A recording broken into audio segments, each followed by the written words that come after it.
Hi, everyone, and welcome back to the Maybe I Can podcast. I'm your host, Debbie Weiss, and thank you so much for joining me today. I am very excited to be joined by a wonderful guest who I recently met, and she's a bright light, as you will soon see and learn. Her name is Lena Wilson, and she's a dynamic transition coach, three-time author, and CEO of Real Inspiration LLC.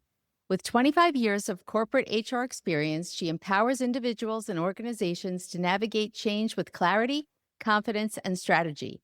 Her work focuses on career and life transitions, leadership development, psychological safety, and wellness from within. Known for her warm presence and transformational insight, Lena helps midlife professionals turn uncertainty into opportunity, and she supports leaders in being trusted voices during seasons of change. She is the creator of the Transition Blueprint, a signature framework guiding audiences to reframe setbacks, reclaim their voice, and reignite their next chapter with purpose. Lena is passionate about empowering others to not just survive through change, but to thrive through it. Born in the U.S., Lena was adopted at the age of 2 and grew up on the beautiful island of Trinidad and Tobago. She now lives in Central Florida with her husband and teenage daughter. Lena, welcome to the show. And do you say Tobago or Tobago? We actually say Tobago, Oh, Debbie. I was going to say that, and then I thought, I don't know. I trust your instincts. So thank you so much for having me. I'm delighted to be here. Well, thank you for joining me. I just, when you and I met a week or so ago Mhm. and we were chatting, some of the things that I asked you or we talked about, you literally said almost exact sentences that would come out of my mouth. So I definitely feel like you and I are on the same Yeah, page with a we have lot a of great things. connection. Absolutely. Absolutely. So let me start with asking the same question that I ask all my guests. Can Mhm. you tell us about a time when you went from a defeated, I can't attitude to an empowered, maybe I Mhm. can mindset? Absolutely. Yeah, I have a couple that come to mind. My first one that comes to mind is really my divorce, but let's stay there for a little bit because that's one of the most significant transitions that I've experienced in my life.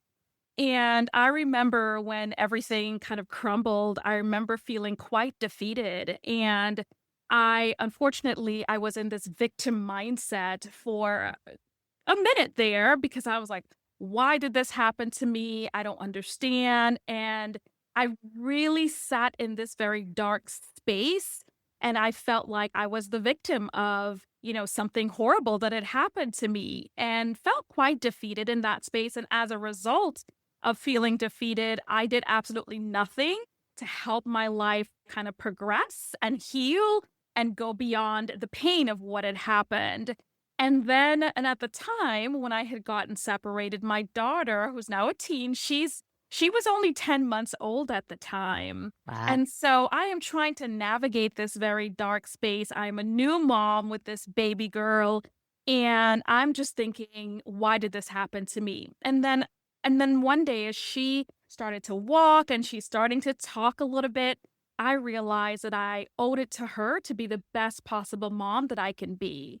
And that epiphany really helped me to realize that, hey, you've got to pull yourself out of this, and no one can do that for you. I was responsible. I wasn't responsible for the pain and the hurt, but I was absolutely responsible for my healing and for doing the work. And that shifted from that victim mindset to really doing a lot of the hard mindset work and really understanding that life unfortunately comes with a lot of ups and downs. Some are more painful than others.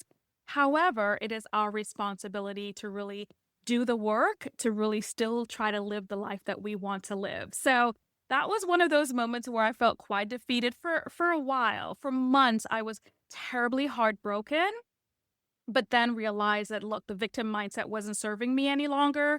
And I needed to do that hard work to pull myself out of that so I could be the best mom to my daughter and be a better version of who I was created to be. I'm guessing the divorce came as a surprise. It was not something you were expecting. The marriage was definitely crumbling Mm. prior to that, but I thought that we could recover. I Yeah. genuinely thought that we would be able to recover, especially because we had this beautiful little girl. But unfortunately, we never recovered from that, and that was difficult for me, very, very difficult. Because you have all these views of a family and this baby girl, and the timing of it was hard because you already have all of these emotions as a new mom, Oh, yeah. and then you compound that on top of it, and it's just a lot. It certainly is a lot. Boy, Yeah, yeah, especially with, yeah, so many things with a newborn and thinking, I'm sure that this is not what I wanted for her, right? And to exactly. and to have to deal with a newborn by yourself. Exactly, exactly. You suddenly move from this family unit to now being a single mom. So all of the things happening, I had just started a job like a year before that.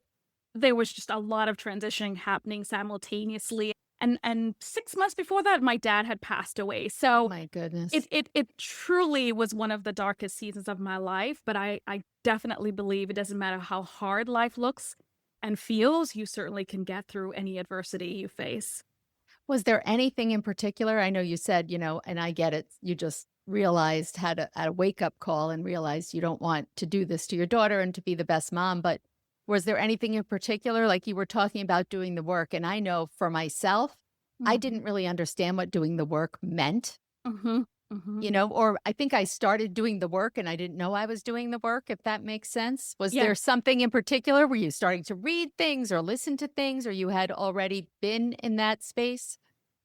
So I will say that being in this dark space for months, I realized that I needed to deal with the scar of rejection that I had been carrying all my life. So, as you read in my introduction, I was adopted. My parents told me at the age of 12. And then the divorce just kind of really compounded in the most painful way. Yet another situation in my life where I felt abandoned and rejected.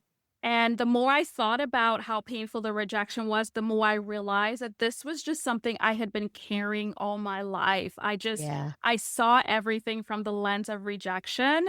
And I think thinking through that and realizing I've got to get to the root of this deep pain.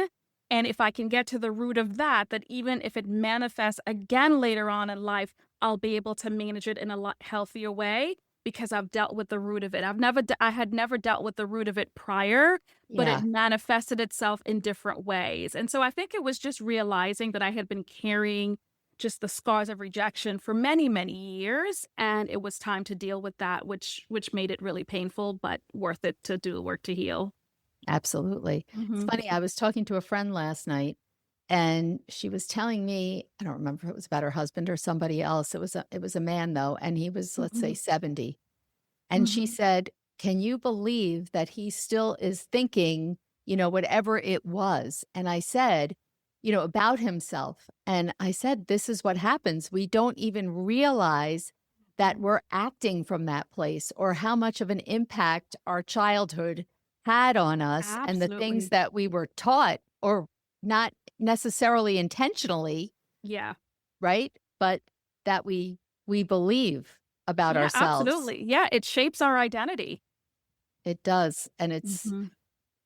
I think it's our life's work to try and get past that, right? It's Yes. an ongoing journey. I don't know about you. I think Absolutely. Yeah, for right? all of It's us. We're always exactly, growing and evolving, always. Yeah. exactly. So, let's go to your career first. So, how did that all start, and why did you decide to actually leave it after 25 years? Oh, so that's such a great question. I had been very successful in corporate. I worked for one of the largest banks in the country, and I worked my way up from an officer all the way up to a senior vice president when I left. And there were lots of changes happening. So, we had the pandemic, and post pandemic, there were just a lot of changes that had been taking place, and the landscape of the workplace, even now, still continues to change and shift. And I had my business part time prior to leaving. I did it part time. And I really got to the place, and we talked about this a little bit last week, how Yeah. I turned 50 a couple years ago, and I just started to feel like, man, how do I want to be remembered? What do I want my legacy to look like in life? And am I on the path to really creating that based on the trajectory that I had been on. And I realized that even though I was very successful in the corporate space, there was more that I wanted and desired for my life. And I figured if I didn't do it now, I probably would never do it. And certainly there was a lot of risk and fear that came up for me because I'm stepping out of this very familiar, stable, place. But it was really a desire for more and to be more in alignment with my purpose and who I wanted to be and how I wanted to serve the world and the impact I wanted to leave. And so I made that decision last year, July, that I was going to pursue entrepreneurship full time and just continue to just evolve in the work that I had been doing. A lot of it I had already been doing as a coach in the corporate space. And so it wasn't a difficult transition from that perspective based on the work that I do, but it certainly was a transition in, of course, leaving the corporate space, having been sometimes I say I grew up in corporate a little bit because total, I was in corporate for 32 years. Wow. Yeah. And so 25 of those, I was definitely aligned to human resources in some capacity, but just felt like, look, I wanted to take this risk and bet on myself and really live in alignment with who I think I'm created to be, which is to coach and to inspire and to encourage others to really navigate transitions and grow through the process so that they can live the life that they deserve. It's funny, as I'm listening to you, I'm thinking about my youngest son is about to graduate from college in literally Oh, a minute, a exciting. week. Yeah. And so I say to him, now I come from a different perspective. And it's interesting how I, hear other kids and, their parents are like, forget the entrepreneurship, because not my son, but other kids, they're more entrepreneurial. It's a different age than when we grew up. And generation, yep. right? Mhm. And so what did you do when we grew up? This is what success was. You get a job, usually in a corporate setting, and you just climb the ladder of success. Yeah. And, I'm thinking of one of my kids' friends, and his parents just are like, he's doing that in the entrepreneurial space, but they don't consider that a real job. Mhm. And so I say to my own son, not what are you going to do to make money, but what do you want to do? What does your heart tell you want to do? And that's such a different space, I think, than when we grew up. And it's funny because my son, I think he knows where his heart is, but he feels like he has to give corporate a try. Yeah, And, absolutely. and Yeah. we're conditioned, but now, I'm coming from a different place because not that, and it doesn't sound like you were unhappy in your career. Not at Right? all. Mm-mm. Yeah. But it just wasn't lighting that fire, that passion. Yeah. Yeah. And I think for me, part of what happened also was just thinking through, so aligned to what you just said. My parents, grew up, hey, get a good job and stay at that job and retire from that job. And what I realized is my definition of success started to shift, right? That no Yeah. longer just was who I was or who I wanted to be. And so that's kind of the thing that happens sometimes is that you kind of by default, you fall into this version of success, either because of how you were raised or nurtured or what you think success should be. But then as you become very authentic to who you are and you become bolder in being who you were created to be, your version of success could change. And I think for me, that definitely shifted along the way. So I definitely, and sometimes, like in the case of your son, he has to find his way, Exactly. and we have to give our children space to do that. I agree. I think too that, we had to go, speaking, for both of us, I think that going through those hard times, right, Mhm. is what that gave us the experience to say, okay, there must be other women out there, other people out there who are going through something similar. And I've gotten past it. And now I want to share that with someone. And at 20, whatever, two, Yeah. you haven't lived through a lot of stuff yet. Nope. Yeah. Still Hopefully. finding out who you are. Exactly. Yeah. Exactly. When we look back, oh my goodness, I wouldn't even recognize, the young woman I was at 22. I don't know about you. Neither would I. Yeah. No. Yeah. Yeah. So So I'm guessing, is that the case? You came through the other side of your difficult situation and you felt that you wanted to help others do the same? absolutely. I did not become a life coach until post my divorce. And one of the things I realized, Debbie, when I was going through that experience was so many women get lost in their pain and they don't recover. Yep. They just don't recover. I was very fortunate and I was able to build resilience eventually, right? I was able to build a level of resilience that allowed me to recover in a very powerful way. But some people don't recover, and it's partly because they don't know how. And they allow that situation to kind of define the rest of their life. And so I think having gone through that, my goal and my desire is to help people to really not just know that they can recover, but let me show you how you can do that and still live a very fulfilling life, even if life hasn't been, kind to you along the way. And I think, even if you on the surface look like you're recovered, there's still a level of bitterness and resentment and that victim mindset. Why me? Why did Mhm. this happen to me? What did I ever do to deserve this kind Yeah. of thinking and, comparing yourself to what you think are happy and perfect people Mhm. when you don't know what's going on with them. So Yeah. let's talk about, the tools and let's talk about your transition blueprint. What is that? Where did it come from? And tell us more. Yeah. So the transition blueprint really was just derived from, I think, a combination of my own experiences, kind of working in corporate and really looking at change from a very comprehensive perspective.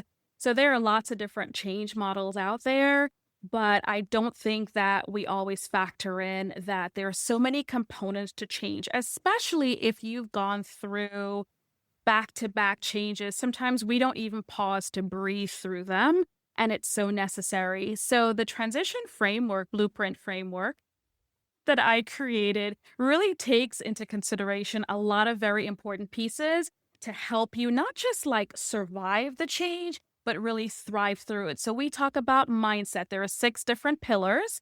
So, we talk about mindset and really think and really deal with how are you thinking about this change? What are your limited beliefs? And what do you need to shift in order to get through the change? We also talk about your emotions and how do you regulate those emotions. It's not okay to pretend that you're fine if you're not fine, right? Yeah. You have to pause, you have to acknowledge that you have these emotions and really name them and then figure out how do I move forward, acknowledging the emotions. Then we talk about really how do you build that resilience along the way because change can be really difficult and depending on the depth of the change, it takes months, years. It varies, right? To get Yep. through. It's not like I snap my fingers and you're okay. Oh, And so no. how do you build your resilience along the way and take care of yourself as you heal or whatever the case might be? And then how do you realign your goals? I mean, when I got divorced, it changed the entire trajectory of what I thought my life was going to look like. So I had to pause and realign some goals and then we talk about building your confidence, right? Talk about somebody who lost their self esteem along the way. That was me. I just almost didn't know who I was any longer. And so sometimes you have to rebuild your confidence through change. If you get a new job, you were laid off, you get a new job.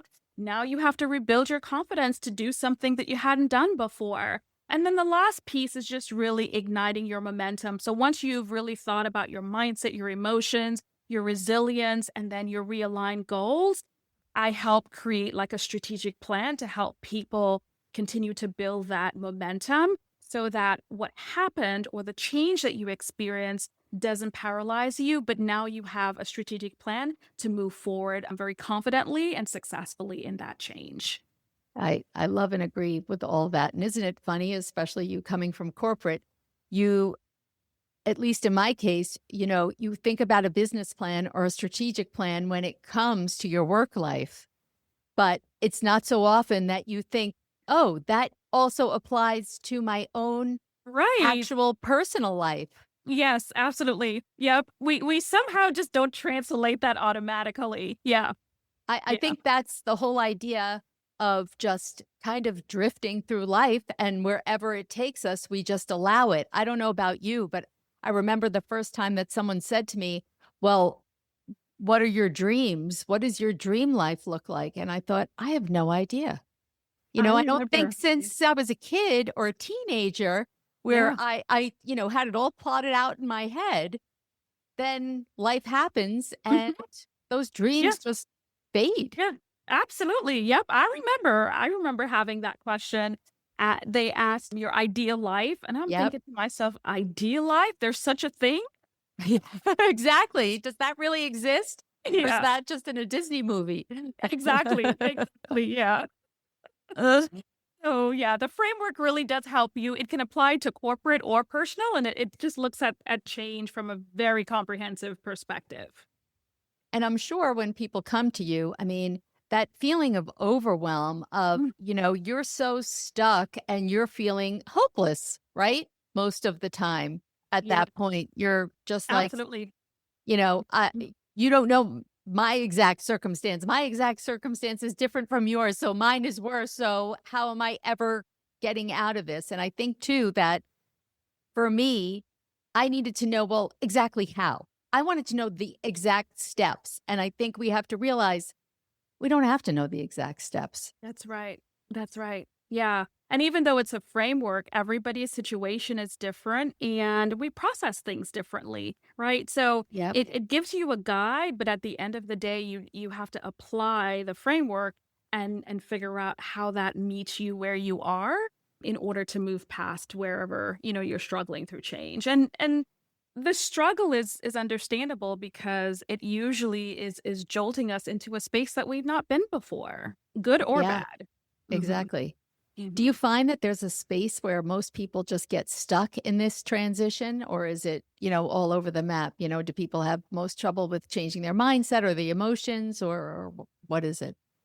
I would say most commonly it would be mindset. That's Yeah. probably the biggest place that I see kind of what we talked about, the victim mindset, people who've not dealt with some of their past nurturing that impacts their limiting beliefs. Fear is, I would say, mindset and then the emotion of fear, right? Those Yes. those two are dangerous together, right? People know a lot of times what they want to do, but they're afraid. They're afraid of failing. They're afraid of what people will say.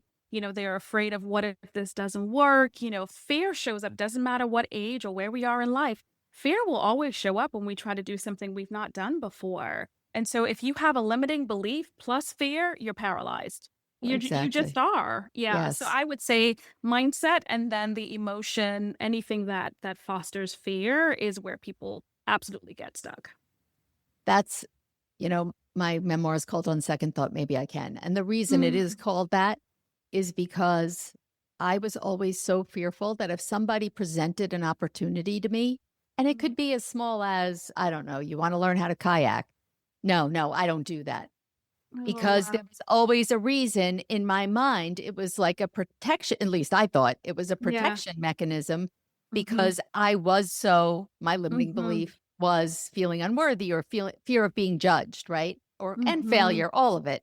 Oh, yeah. And so, just saying no keeps you in this like little box. Yep, you're in this bubble. Mhm. Yep, you're in that little comfort zone box where you think, okay, I just have to stay here and everything will be okay. And then Mhm. I think when sometimes life forces you to get out of that comfort box, right? Or that comfort zone, even when you don't want to. Yep.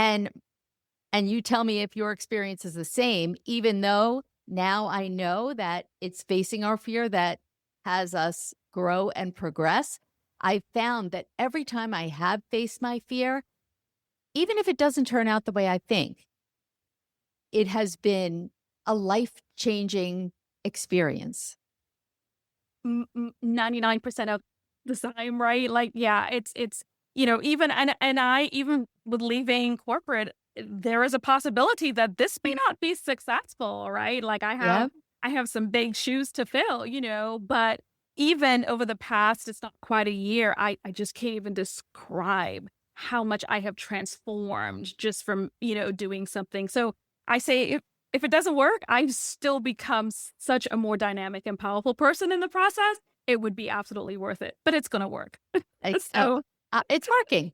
It's it's working. We working. don't, Yeah. yeah, Yeah. for sure. And I mean, do you think in your case, look, you're reinventing yourself. Mhm. I'd love to hear how, do you have any stories of some of your clients, how they have reinvented themselves maybe in ways they never thought of before? Absolutely. So while most of my clients are women, I actually probably 2 years ago, I actually coached a male who wanted to move out of the corporate space. So the funny part is I was still in corporate at the Oh time, gosh. coaching, this individual to move out of corporate. And he had achieved a lot of success, but he was just ready to do something that was on his heart to do. And I remember walking through that journey. And now that I'm saying this to you, I'm thinking, well, maybe that kind of gave me some inner courage that I didn't even realize, right? To Yeah. started to churn. But yeah, and so long story short was we did coaching for about 12 weeks. We did a pretty extensive coaching and strategy, and he had his plan. And 3 months later from when we ended our coaching, he left his corporate role and continues to be wildly successful in doing something that he was terrified to do. And here's the thing that I've learned, it's not very complex. It's people know that they want to make a change, but they don't always know how and they don't have a plan. So, one of my what I call superpowers is helping people uncover what that plan should look like. Because it has to be a smart strategic plan. It can't just be any plan, right? Yeah. And so, a lot of times, if we have a plan and we know what pieces need to happen and when they need to happen, it builds our confidence because we know where we're heading. It's like having a GPS in the car.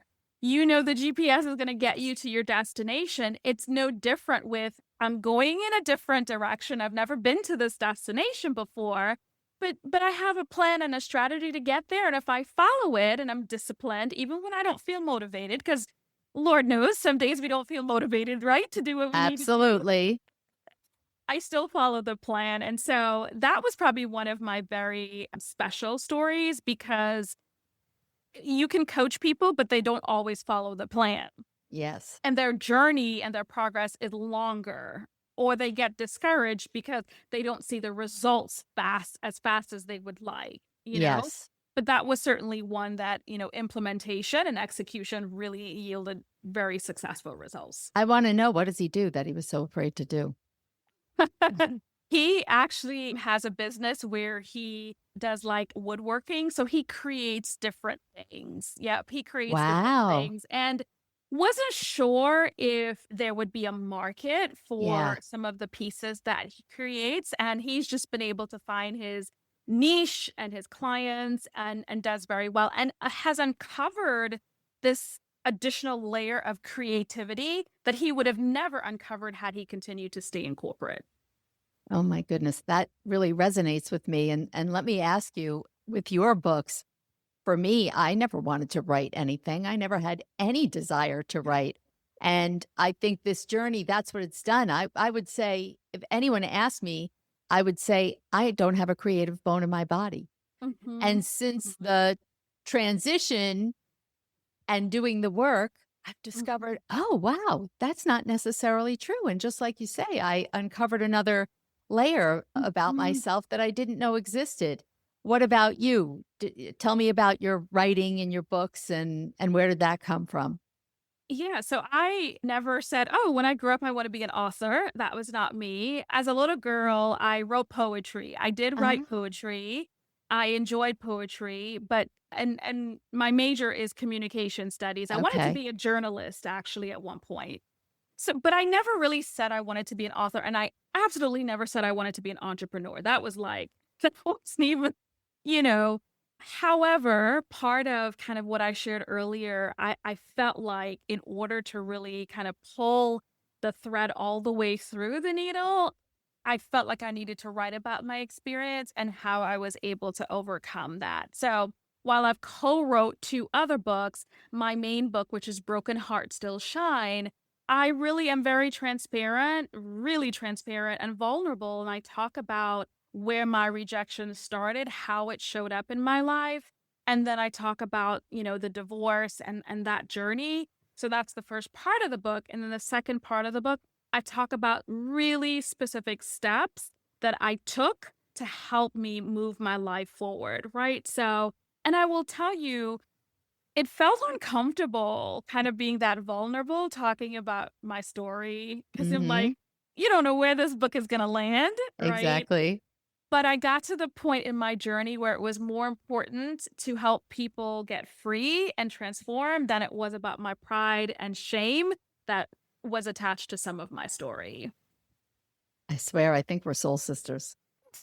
I had the same experience when I was writing. I mean, wasn't it cathartic too, as It was. well? Of course, yeah. Yeah, and that was your experience as well? You Well, I have always been an open book. My mother would always say, Debbie, you don't have to tell everyone everything. And even today, she'll still say it will be, I'm in New Jersey. She lives in Florida. We don't see each other that much. But, Yeah. last year or something, we were at getting our nails done together here. Mhm. And she said, I've never seen anyone talk so much to so many people when getting their nails done. What are you talking about?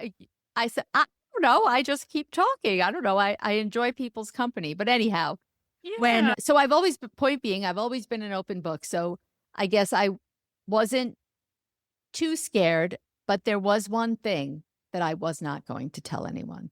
Well, two Mhm. things, but Mhm. the other thing was something I couldn't talk about because other people Mhm. involved did not want me to.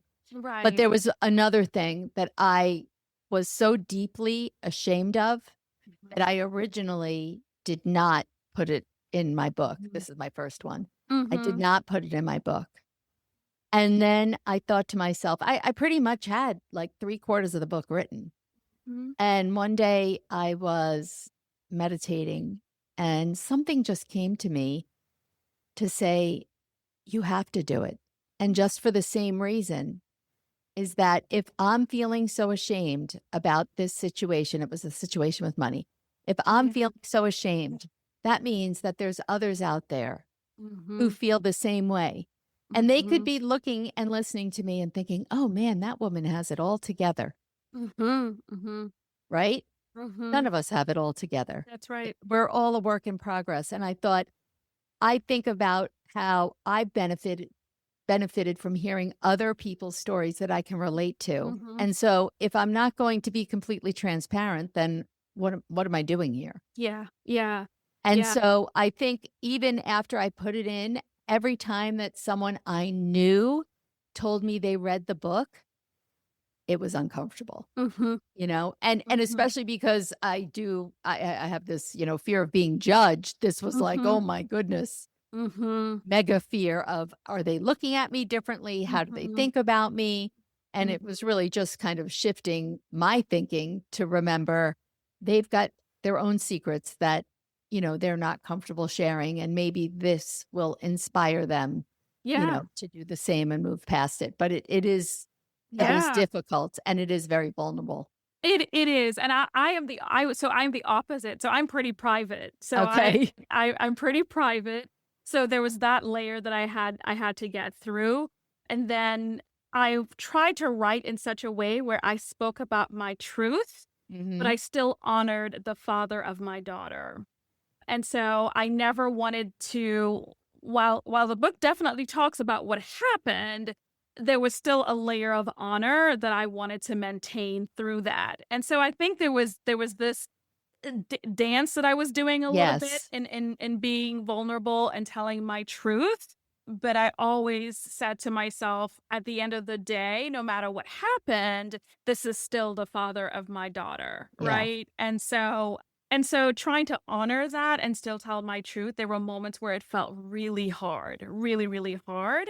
But I knew that I wanted to help other people, free themselves from the shame that comes with divorce, especially in a Christian community that could be even more difficult sometimes. Right. Yep. Yeah. Okay. And as we are coming to the end, if Yeah. someone's listening and feeling stuck but doesn't know what to do next, what would you say to them today? So I think what I would share is, first of all, you're not alone in your journey. We have all felt stuck at some point in our lives, and I think sometimes we feel like we're alone, and we're the only person that feels that way. So I want to just kind of dismiss and dismantle that thought that you are not alone. I think it's important to really identify what exactly is causing you to be stuck. Because we say that we're stuck, but what does that mean exactly, right? Is it I'm stuck because I'm afraid? Is it I'm stuck because I don't have resources? Is Am I stuck because I need a coach to help me along? Like, what is the root of why you're stuck? And really try to figure out what that is. And if you can't figure it out, then you absolutely need some support, whether depending on what the issue is, whether that's a therapist, whether that's a coach like myself, or whether that is you just need to be more courageous and start taking baby steps. Sometimes we feel like I'm stuck and I'm trying to get from here to there and I need to leap to there, not really realizing that if I take small incremental steps, I'll get there eventually, you know? And Exactly. so, not feeling like you have to take the entire leap, but just taking one step at a time and trusting the process along the way.